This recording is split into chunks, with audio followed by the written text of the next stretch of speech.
Aí. Bom dia. Nós somos estudantes. Bom dia, Flavilene.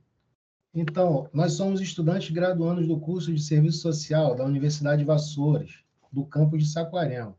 Estamos realizando um trabalho de pesquisa para o projeto de extensão para a disciplina de Direitos Humanos, que será apresentado na 4ª Mostra de Extensão na Universidade supracitada.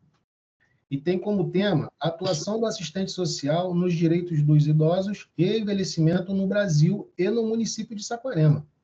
Eu me chamo Natalino Denis e dou a palavra às colegas do grupo para se apresentarem. Bom dia, Flavilene, eu sou a Flávia. É um prazer tê-la aqui conosco, contribuindo para o nosso trabalho do professor Robson. Bom dia, sou Leoni, né? Prazer estar aqui de novo com você, não pessoalmente, mas nesse ambiente virtual. E mais uma vez aí te agradecendo por colaborar com a gente aí na nossa formação. Bom dia, Flavilene. Me chamo Luciano e gostaria de agradecer mais uma vez por essa contribuição, entendeu? Para o nosso aprendizado. Muito obrigado mesmo. Nada, é um prazer estar aqui com você. Então, Flavilene, agora eu vou pedir que você faça a sua apresentação pessoal, como a sua autodescrição, em que equipamento você atua, por favor. Meu nome é Flavilene, eu sou assistente social, formada em serviço social, tenho pós-graduação em política social e serviço social, tenho 42 anos, vou fazer minha autodescrição, sou parda, os cabelos pretos, iluminado aqui, estou com uma blusa branca, com um colar amarelo, né, um colar artesanal amarelo. Show de bola. Já falo, já onde estou. Obrigado. Agora eu vou passar a palavra à minha colega Flávia. Oi, Flavilene. Nos fale da sua formação e experiência na área, por favor. Qual a sua formação acadêmica e qual instituição você se formou? Eu até acabei adiantando, né, na apresentação, né, minha formação em serviço social, me formei na UF Niterói. Há quanto tempo você trabalha como assistente social? Há 10 anos.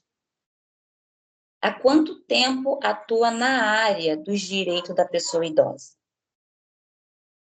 Mais especificamente com a pessoa idosa desde 2017. Agora, Flavilene, peço que nos conte um pouco da sua atuação como profissional na área dos direitos da pessoa idosa. Quais são as principais funções que você desempenha como assistente social no atendimento à pessoa idosa? Então, as principais funções, né, a gente tem aí por base, né, a garantia, né, dos direitos sociais desse público, né? E a partir daí, tendo isso aí como base, a gente vai ter várias ações, né, nessa perspectiva de promover, né, o acesso a esses direitos, né, de ações, aí, intervenções nessa perspectiva. Então, vão ser várias ações que a gente vai ter, né, várias intervenções aí dentro do trabalho social, né, com as famílias, com a pessoa idosa. Então, a gente reúne aí um grupo de ações, né, entre eles atendimentos, encaminhamentos, né, articulação com a rede socioassistencial, entendeu? O trabalho na perspectiva de fortalecimento de vínculos, de acesso a direitos setoriais, seja ele saúde, previdência, educação. Sim. Você trabalha em parceria com outros profissionais? Se sim, quais? Sim. Eu não sei se vai vir dessa pergunta, né? Mas eu estou hoje aqui no Lar dos Idosos de Saquarema, né? Então, eu atuo aqui desde 2022, não sei se eu estou me adiantando, mas eu estou falando, desde 2022. Então, assim, a gente aqui, né, o serviço social não se realiza sozinho, né, a gente tem, sim, uma equipe multidisciplinar, né, que a gente se complementa, né, quando a gente fala de proteção integral, a gente tem que pensar no indivíduo no todo, né, quando a gente faz isso, a gente precisa dessa parceria também com, né, outros profissionais, com outros saberes, né?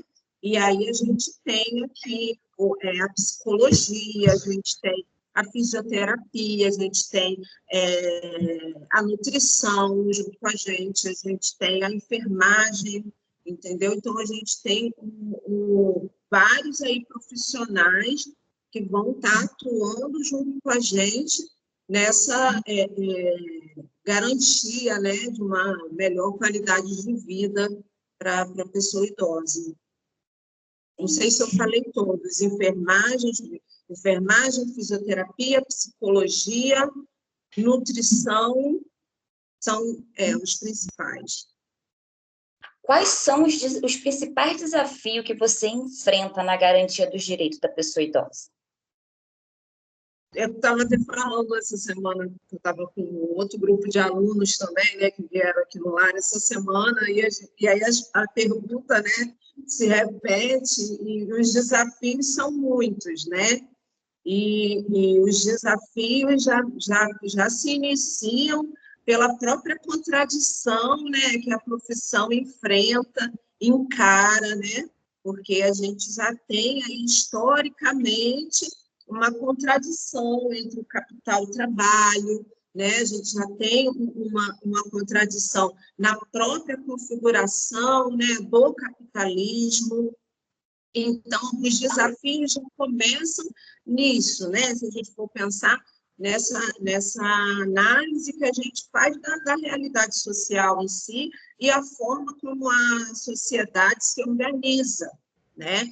De maneira que intensifica-se, né, as desigualdades sociais, elas se intensificam, que a gente tem um projeto, né, de sociedade que prisma pela exploração, né, da classe trabalhadora. Então, os desafios eles já se iniciam desde o início, né, a partir do momento que a gente tem aí o que eu costumo dizer do capitalismo selvagem, né? E se a gente for pensar numa perspectiva contemporânea, agora, mais do que nunca, isso se intensifica com o neoliberalismo, né? A partir da década de 90, quando a gente tem o processo de contrarreforma, e aí a gente tem esse movimento, né, de fragmentação, desmantelamento das políticas públicas, das políticas sociais, que aí a gente tem essa lógica do Estado, que é do Estado mínimo, né, que a gente estuda, né, na faculdade, Estado mínimo para o social, o máximo para o capital. Então, os desafios já se iniciam desse processo. Por quê? Porque o serviço social, ele se materializa, ele se efetiva a partir das políticas públicas, das políticas sociais, né?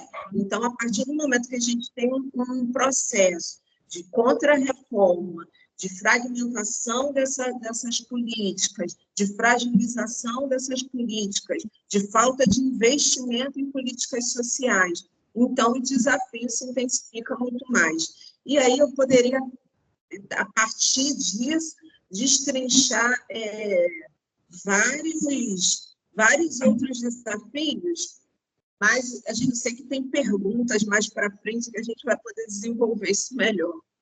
Sim. Você acredita que os direitos da pessoa idosa são bem conhecidos e respeitados pela sociedade, tanto no Brasil como em nosso município? Que aí é um gancho já, né, da pergunta anterior, né, porque aí você tem essa questão, né, do modelo de sociedade, né, e aí dentro desse modelo que nós temos de sociedade e a forma como as coisas se constrói culturalmente, né, Então, a gente acaba que existe um desconhecimento por parte da população dos direitos da pessoa idosa, né? Porque é cultural, acaba sendo cultural. Nós estamos aqui exatamente para desconstruir, né? Buscar desconstruir esses processos através, né, da conscientização coletiva, né? Então, a gente tem esse movimento, mas, na realidade, a gente ainda precisa avançar muito, né? Porque aí você tem um processo também de preconceitos, né? A sociedade é carregada, enraizada aí por preconceitos, né? Que foram estabelecidos pelo nosso modo de vida, né? Pelo nosso modo de viver, né? Aí, enquanto coloca a pessoa idosa como o envelhecimento como algo ruim, né? A gente tem hoje na sociedade a ideia do envelhecimento como algo negativo, como algo ruim. Mas por quê? É a lógica do capital. Você é alguém, você é um ser social, né? Enquanto você é produtivo. A partir do momento que você deixa de ser produtivo, você já não serve mais para o capital. Então, é a lógica aí, a questão do desrespeito, do desconhecimento, do preconceito, né? Flavilene, você pode nos descrever um caso de sucesso em que sua intervenção fez uma diferença significativa na vida de uma pessoa idosa? Olha, a gente tem alguns, né? Alguns. A gente teve umas experiências também, trabalhei no CREAS, né? Durante 5 anos, no CREAS de Araruama. Então, foi, assim, uma experiência riquíssima, onde eu aprendi muito. E foi o lugar que me aproximou da temática da pessoa idosa, dos direitos da pessoa idosa. Foi aonde eu passei a me identificar mais, né, com a temática do envelhecimento.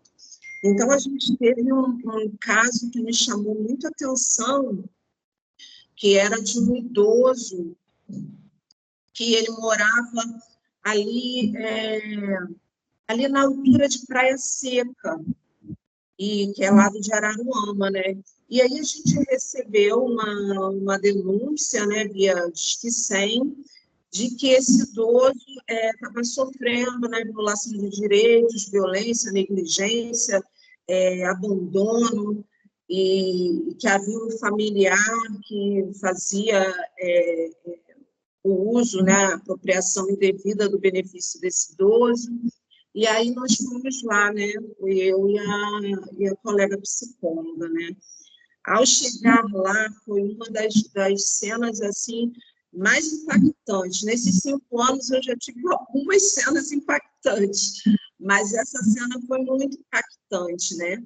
A gente encontrou um idoso num quarto, num calor, assim, absurdo, entendeu? O quarto era no cimento, assim, não tinha piso, não tinha janela, era só uma porta.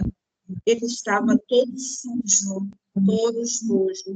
E aquela cena me chocou muito, porque era uma cama, com uma cama feita de cimento, e ao lado acoplaram um vaso sanitário colado a essa cama. Então, ele era cadeirante, né? Ele é cadeirante, e aí, como ele não conseguia se levantar, ele ia se arrastando da cama até este vaso. Então, imagina a situação, porque, por vezes, ele era pesado, grande, forte, então, por vezes, ele não conseguia chegar até o vaso se arrastando, e ali mesmo ele fazia as necessidades. Então, assim, foi uma situação que, assim, da gente ser muito difícil ficar dentro daquele ambiente, de tão ruim, o cheiro muito forte, de tão ruim que estava aquele ambiente. Aquilo me chocou muito. E aí a gente foi fazer, né, o estudo social, os encaminhamentos, fizemos atendimento com a família, para tentar, né, ver se algum familiar conseguia, né, dar um suporte, conseguir assumir os cuidados, né, desse idoso. E aí a gente encaminhou uma notícia de fato ao Ministério Público, porque a situação realmente era muito grave, ele estava numa situação de risco, né? E aí o Ministério Público, a princípio, solicita que a gente faça o trabalho junto com a família, junto com o familiar. E aí, infelizmente, a gente teve um tempo de intervenção, mas a gente não conseguiu encontrar uma saída. Muito conflito familiar, então a gente não conseguiu encontrar esse familiar. E aí, a gente ficou, né, fazendo algumas visitas, aí houve umas pequenas melhorias, assim, mas era só mesmo para maquiar a situação, né? A pessoa que estava assumindo meio que deu uma maquiada na situação e tal. Até que a minha colega, nesse dia, eu não pude estar com ela, ela foi fazer essa visita a ele. E quando ela chegou lá, acabou, né, encontrando ele numa situação muito ruim. E aí, a partir desse vínculo que a gente tinha construído com ele, vou tentar me acelerar, senão vou me alongar muito, mas nesse vínculo que a gente tem, cabe ressaltar isso, que no início ele estava muito resistente à intervenção, e aí a gente foi construindo aquele vínculo com ele, até que neste dia ele pede, por favor, me tirem daqui. E aí, nesse dia, a minha colega faz contato comigo, porque eu não estava nesse dia, no CREAS, e aí a gente, tipo assim, faz uma notícia, faz uma informação para o MP,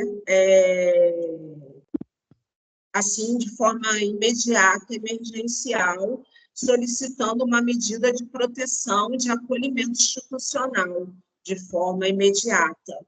E aí a gente encaminhou e encaminhamos foto, a gente tirou foto, a gente falou assim, vamos encaminhar as fotos para ver se a promotora, que era promotora, né? Ver se a promotora, tipo, se impacta com as fotos, porque realmente eram bem impactantes, e tipo assim, foi uma coisa assim que acho que quando a promotora viu as fotos, ela também, e tipo, determinou o acolhimento dele, tipo, em 24 horas. E aí o próprio Ministério Público foi com a equipe lá do GAT, né, que eles têm um grupo de apoio, e aí a gente fez a articulação também com uma ILPI lá em Araruama, né, e ele foi realizado o acolhimento dele nessa ILPI. Então, foi assim, bem bacana essa intervenção, e depois as notícias foi que ele estava super bem, estava feliz. Que bom, que gratificante, né? Meu Deus, que intervenção. Eu vou passar, te agradeço, vou passar a fala para a colega Luciana.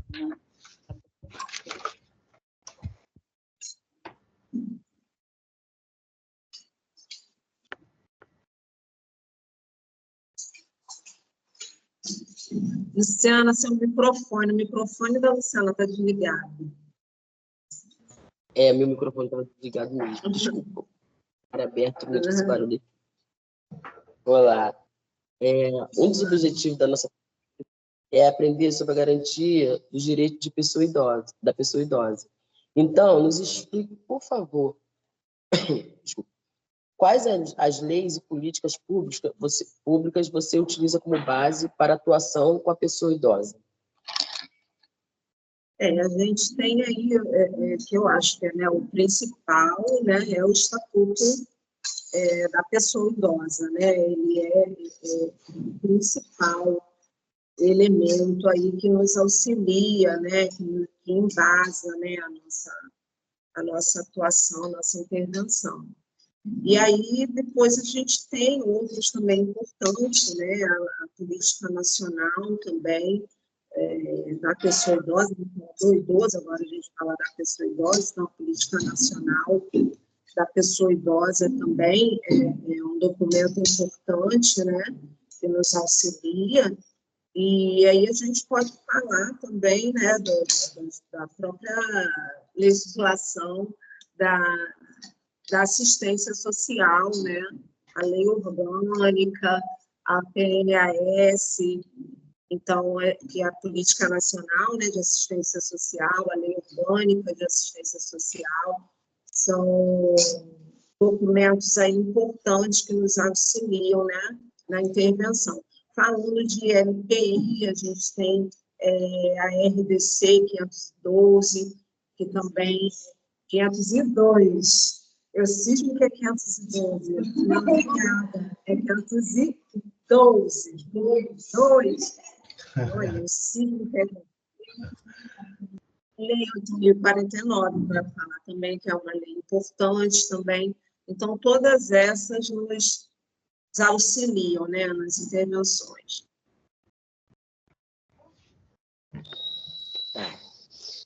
Você acredita que as políticas existentes são suficientes para atender as necessidades das pessoas idosas e atendimento com plenitude de seus direitos? Então, eu acho que a gente tem, assim, legislações bem robustas, né?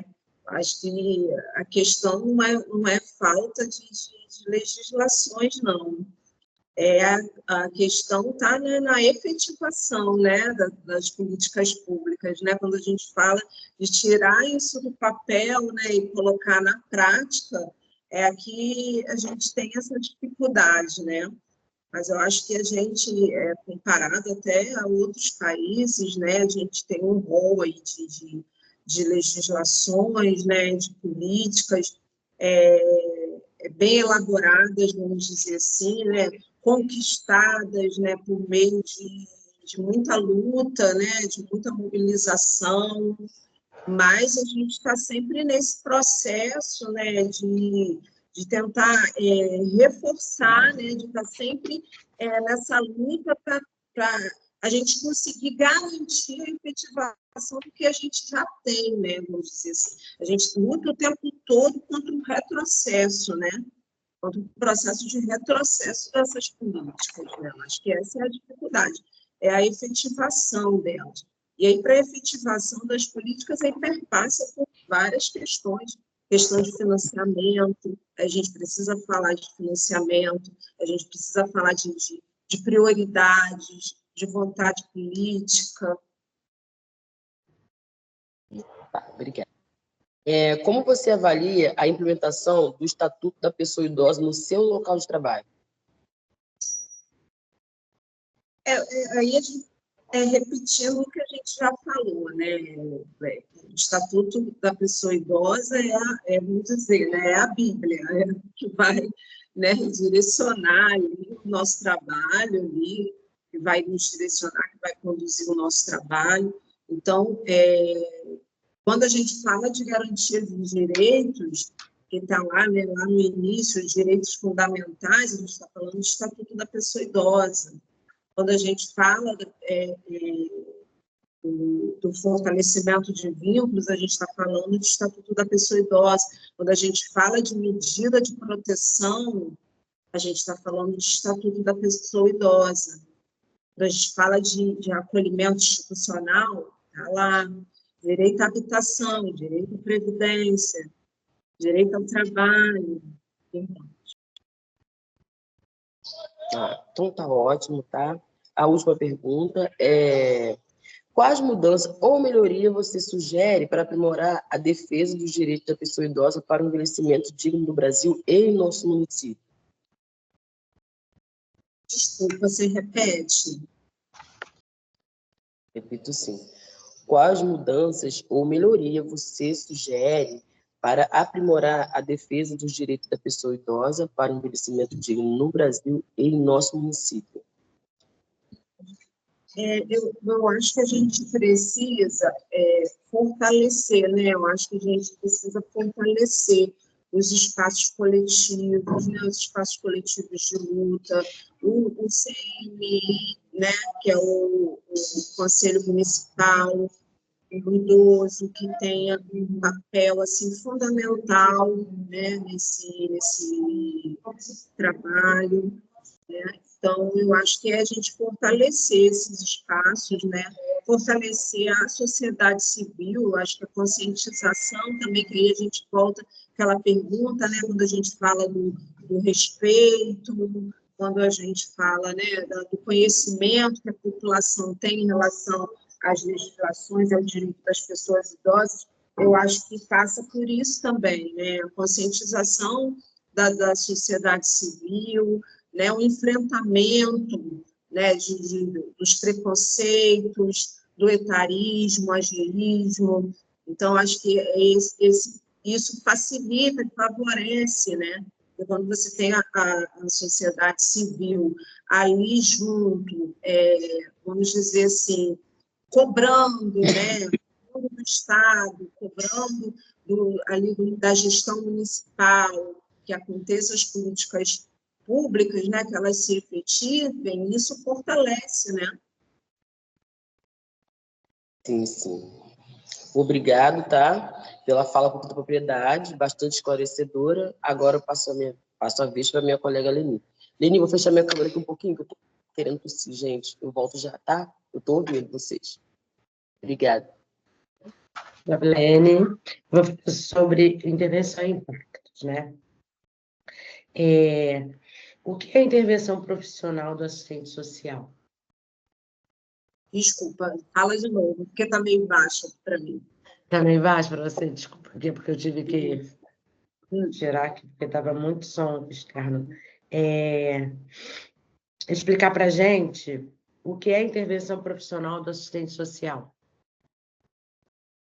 A intervenção profissional vai ser esse rol de ações, né, que a gente vai fazer no processo aí de enfrentamento, né, das expressões da questão social, né, desse processo de enfrentamento da vulnerabilidade social, né, em que aquele indivíduo se encontra.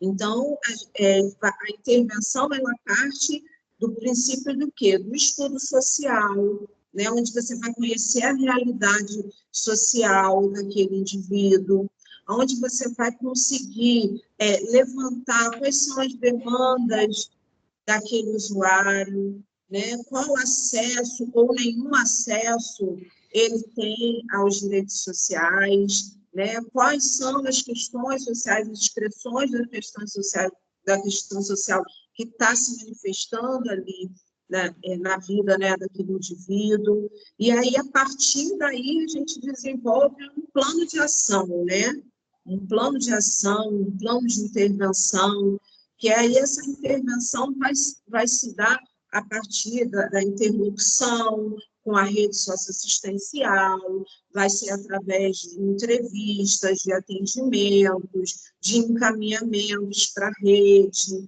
de orientações, de trabalho em grupo, visita domiciliar. Então, a gente vai ter aí vários instrumentos, né, que vão fazer parte da intervenção do assistente social. Bom, obrigada. Então, na área que você trabalha, quais os tipos de intervenção você realiza mais com frequência com as pessoas idosas? Né? Na área do direito dos idosos. Né? Aí você fala que é nível LIS, né? Lar, né? Então, aqui a gente pode pontuar a própria questão do acolhimento, né? A gente faz esse trabalho de acolhimento, quando há a questão do acolhimento institucional acontece, né? Quando acontece esse acolhimento institucional, a gente tem esse trabalho de acolhimento dessa pessoa idosa, né, de identificação das demandas, é o que é acesso à saúde, é acesso à previdência, qual é a necessidade dele. Então, a gente tem também um trabalho junto à família, é importante pontuar também, nessa perspectiva, né, de fortalecimento dos vínculos familiares, dos vínculos comunitários. Então, é a principal atuação. E junto com o sistema de garantia de direitos também, né, essa articulação com o Ministério Público, com o Poder Judiciário, com o próprio CREAS. E como você avalia o impacto na vida dessas pessoas que você atende?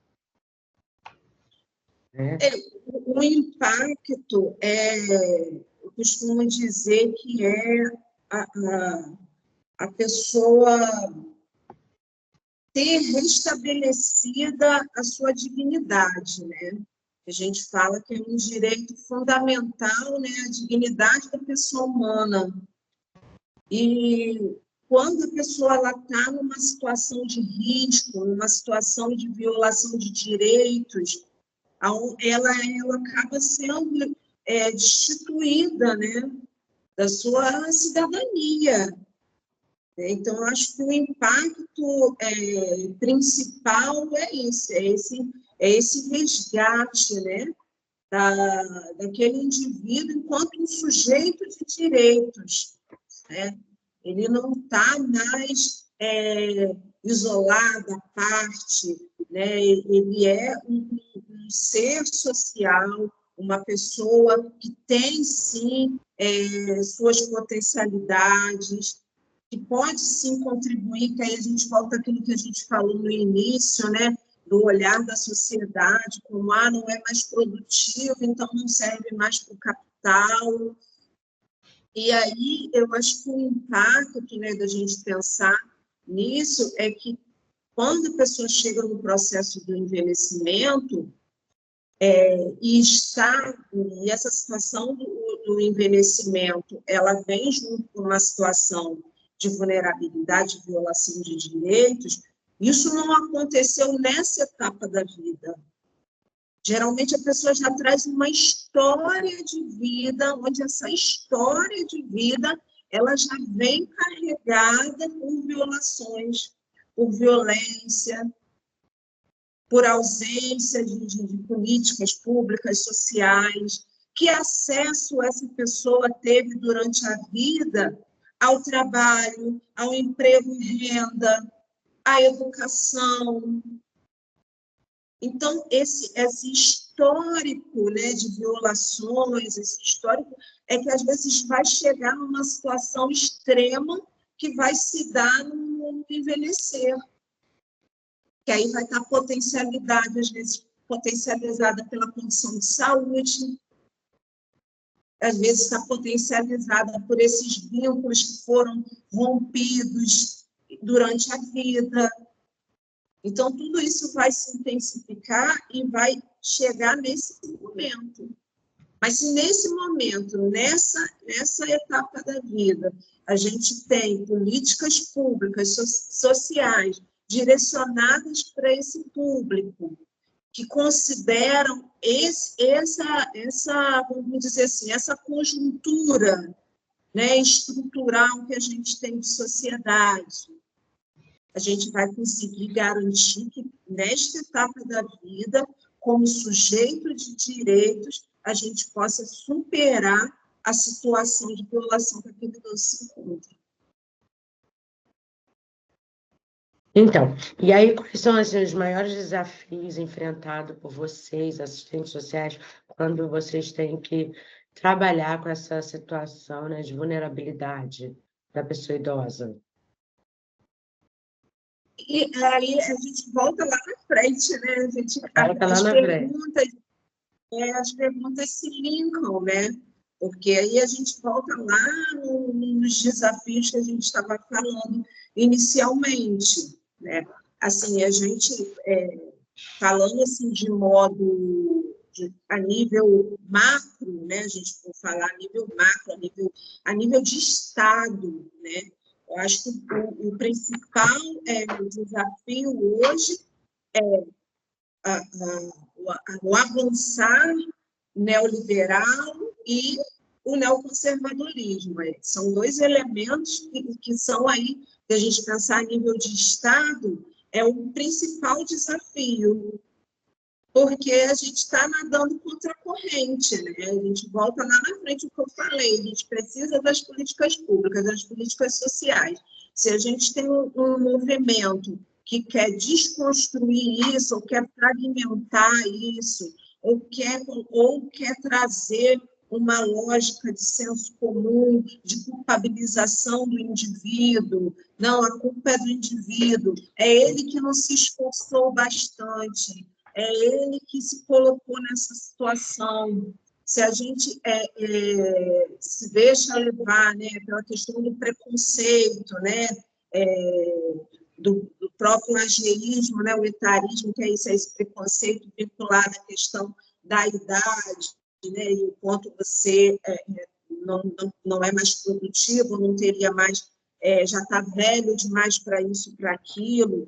Então, tudo isso são desafios que a gente enfrenta na intervenção. Eu acho que a gente conseguir desconstruir o senso comum, a gente conseguir continuar na luta, na garantia de direitos. Então, eu acho que é isso, a gente conseguir fazer. Os desafios estão aí, a gente não cair nessa lógica neoliberal, de culpabilização do indivíduo, do senso comum, a gente conseguir continuar nessa perspectiva de luta para a efetivação das políticas sociais, né? E aí a gente vai avançando, né, coletivamente. A gente precisa avançar coletivamente para isso, né?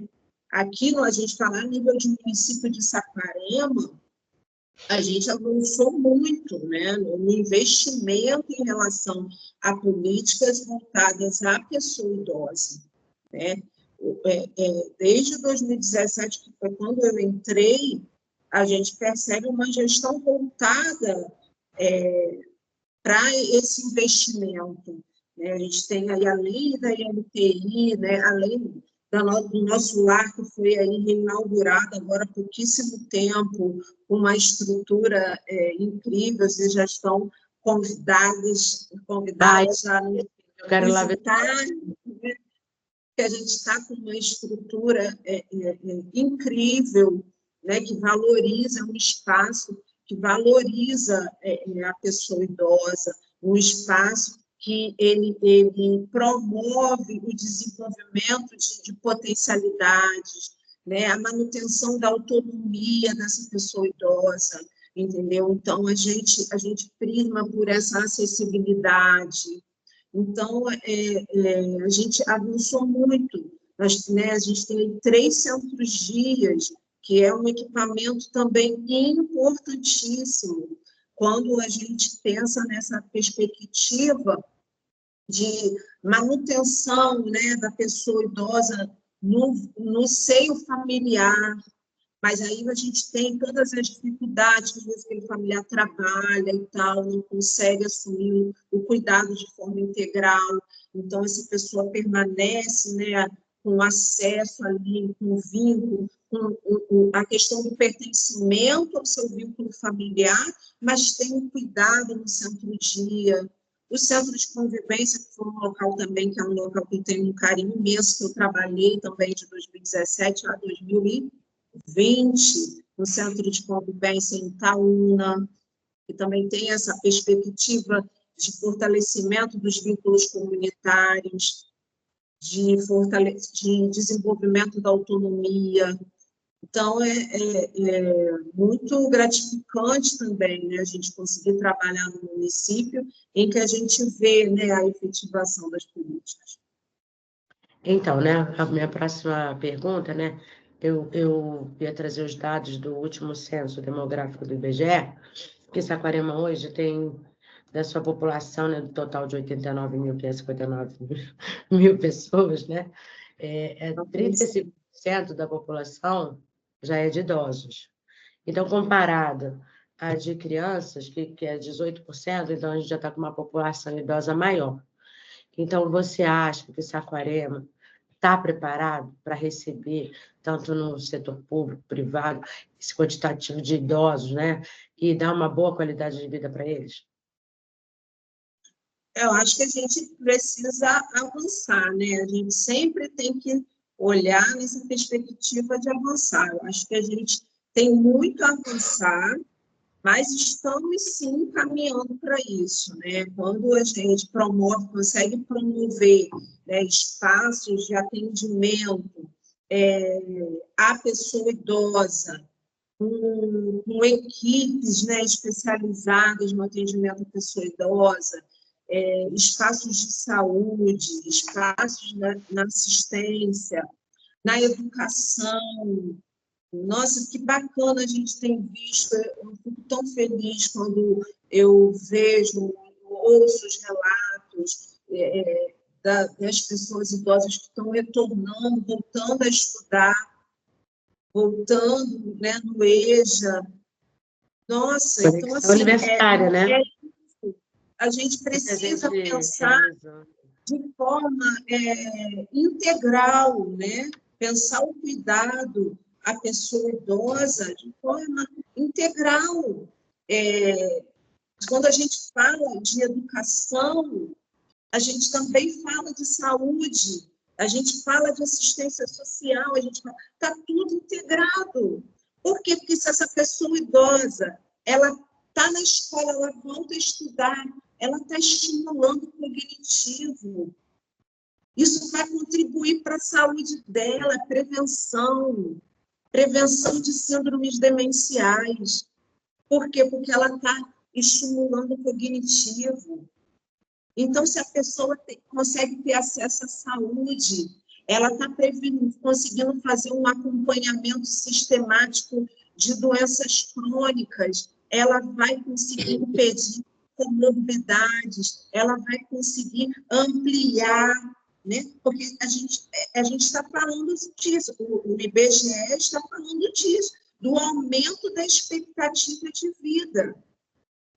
E aí é aquilo, não adianta a gente ter um aumento da expectativa de vida, ok, a diminuição da mortalidade, um aumento da expectativa de vida. Mas se for um aumento de expectativa de vida sem saúde, sem qualidade de vida, aí entra as expressões da questão social, a vulnerabilidade, a intensificação da pobreza, entendeu? A intensificação das vulnerabilidades. Então, a gente precisa pensar proteção integral, pensar no todo. E o todo é isso. Todas as políticas setoriais precisam estar caminhando juntas, precisam estar mais unidas. E eu acho que isso a gente pode melhorar. Coletivamente, a articulação entre as políticas, a intersetorialidade.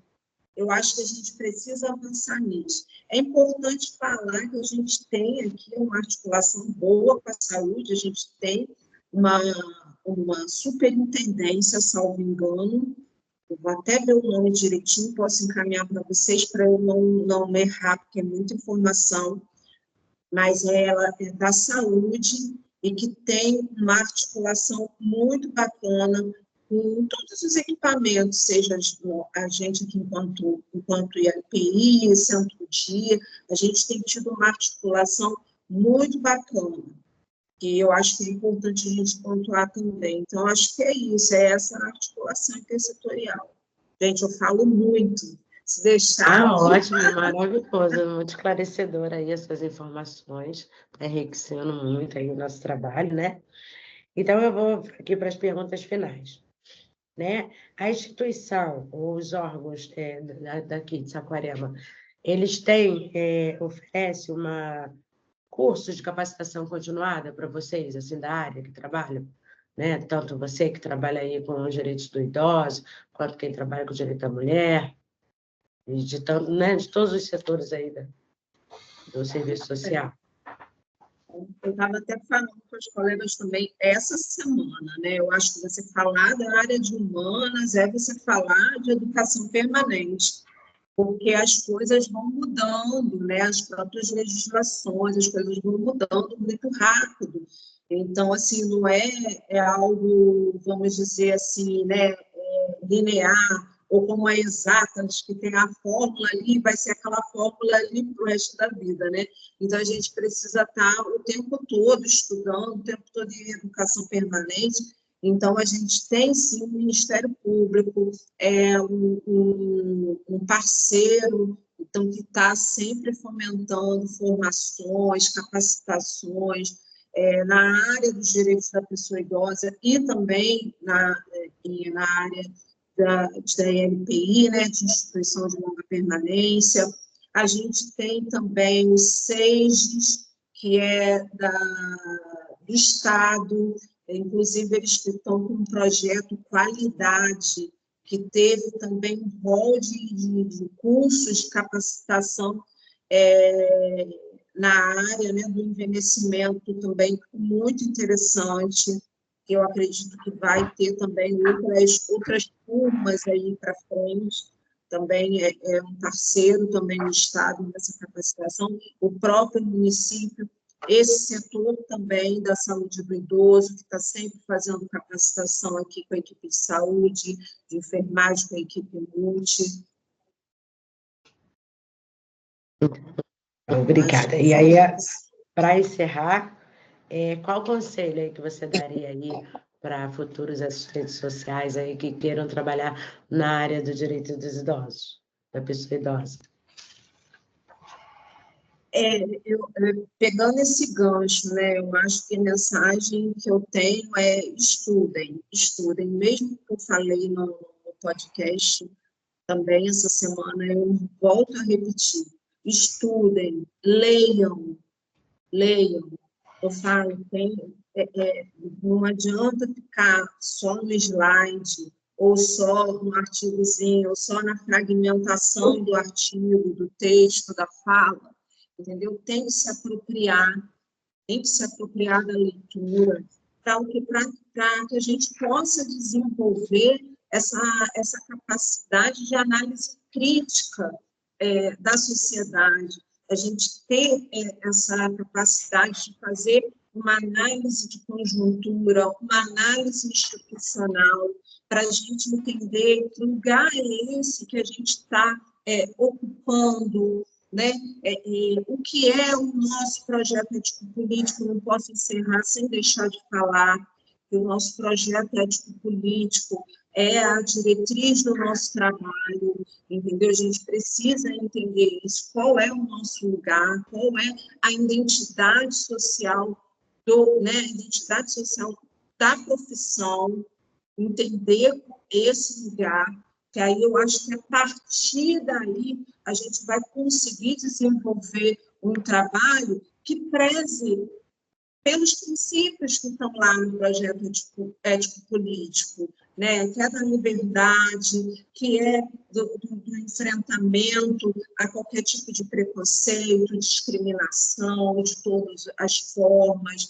Então, eu acho que é isso, sabe? Eu acho que essa mensagem que eu tenho para dar, estudem, se apropriem do conhecimento, porque senão a gente cai no erro do que eu já falei anteriormente, do senso comum, de conforme, né? Eu vou indo conforme a música, e não é isso, né? A gente precisa se colocar enquanto categoria, enquanto profissionais, porque se a gente não conhece, não se apropria, o outro vai querer dizer para a gente o que a gente tem que fazer, o que a gente não tem que fazer. E muitas vezes isso acontece por quê? Porque o profissional não tem conhecimento de fato do seu lugar naquele espaço institucional. Então, se você não tem, um outro vai querer dizer o que você tem que fazer. Então, eu acho que é essa a mensagem. Aproveitem bastante. Projetos de extensão, tudo que vocês puderem aproveitar nesse momento de formação, aproveitem. Muito obrigada, meu amor. Muito boa essa mensagem para a gente, né? A gente está aí trilhando esse caminho, né? Espero um dia ser uma profissional como você. Então, eu quero me Obrigada. despedir e te agradecer, né, no nome do nosso grupo, em nome do nosso professor, né, Robson, da disciplina de Direitos Humanos, né? E é isso, muito obrigada de estar aqui mais uma Eu vez que com a gente. agradeço, é um prazer estar contribuindo, entendeu? Eu também, na minha jornada, na minha caminhada, tive, assim, pessoas incríveis no meu momento no meu período de formação, né? No meu estágio, tive supervisores de campo maravilhosos. Então, assim, eu tive muitos profissionais que contribuíram na minha formação. Então, professores também incríveis. Então, é um prazer hoje também estar contribuindo também. A palavra aos amigos, se quiserem, né, se despedir da Clarilene. Também quero te agradecer. Foi um prazer te conhecer, participar dessa entrevista tão enriquecedora para a nossa formação e para os nossos colegas, né, que irão assistir o vídeo.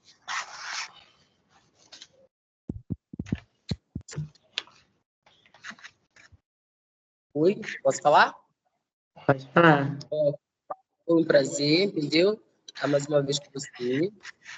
E queria agradecer mesmo, do fundo do coração, um prazer revê-la, né? Foi muito bom, muito esclarecedor mesmo, entendeu? Tenho certeza que nós vamos aproveitar muitas informações e outras pessoas também. Obrigado. Nada. Então é isso, Flavilene, muito obrigado aí por esse momento ímpar para a nossa formação e para os demais, né, que estão aí, vão ver esse vídeo, também vai ser enriquecedor para eles, tenho certeza. Muito obrigado. Nada. Então é Até a isso. próxima. Até a Até a próxima. próxima. Muito obrigada. Tchau. Obrigado, tá? Com Deus. Estivemos aqui nessa entrevista com a assistente social Flavilene Martins, profissional atuante na instituição de longa permanência para idosos, o Lar dos Idosos, no município de Saquarema, aqui no Rio de Janeiro. Agradecemos a sua participação para a elaboração do nosso trabalho de projeto de extensão, né, da disciplina de Direitos Humanos, que fará parte da 4ª mostra de extensão da Universidade de Vassouras neste município. Bom dia, gente. Bom dia. Bom dia.